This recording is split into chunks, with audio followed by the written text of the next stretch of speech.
আম জাম লিচু, তাই তো? কলা, এগুলো কেমন ভাবে হবে? কলা কিভাবে আঁকি দেয়?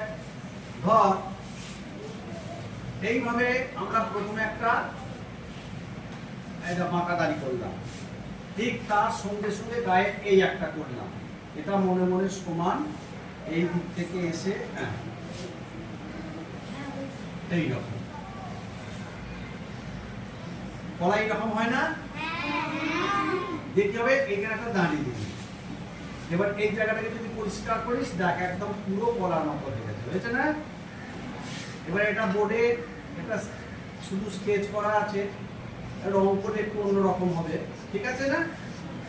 এরকমই হয়তো হয়েছে।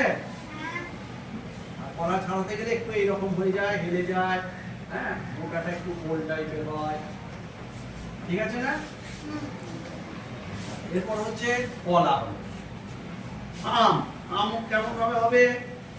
না, প্রথমে একটা গোল করবি, গোল গোল, এই যে গোল, এই যে গোল, ঠিক আছে? গোলটাকে এইভাবে আমরা করতে পারি, করে দেখ দুটো দাগ দেবো, কেমন ভাবে? না, এইখানে একটা দাগ মিডিল, এখানে একটা মিডিল, মিডিল। এই মাঝখানটা কি করবে? এইখানে যখন দেবো না, এই ধার থেকে টেনে নিয়ে এসে এইখানে দিলাম দাগ। এবার এই অংশটা যদি মুছে দিয়ে দেখ কি সুন্দর একটা আমের মতো হলো না? এবার কি বাকি রইল? আমাকে মোটা দিতে হবে, এবার মোটার সঙ্গে যদি আমরা একটা আমের পাতা দিই, সেটাও ভালো হবে। কিভাবে? পাতা সব সময় বাঁকা চোরা হয় না? তাহলে পাতাটা যখন এই পাশটায় থাকবে, এই অংশটা দেখা যাবে না। এবার পাতার এগুলো দেখা যাবে না। কি হলো? আম হলো, কলা হলো, আর কি হবে? না, আঙ্গুর। কেমন করে করবো? আঙ্গুর দেখো, এই একটা গোল পাকালাম, তার সাইড পাশার একটা দিলাম, তার সাথে গোলটা এই দিলাম, এই দিলাম, এইভাবে দিলেই মনে হবে যেন পোকাটা হয়ে যাচ্ছে আঙ্গুর।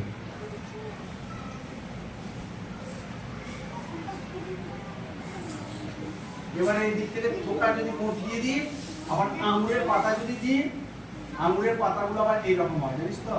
হাঁস পাতা কাটা এরকম গোল পাড়া পাতাটা হয় এইরকম, এই দিক থেকে হতে পারে। আমাদের কিন্তু এখানে হয় না এই চাষটা, আমরা কিন্তু গাছপালায় দেখতে পাই।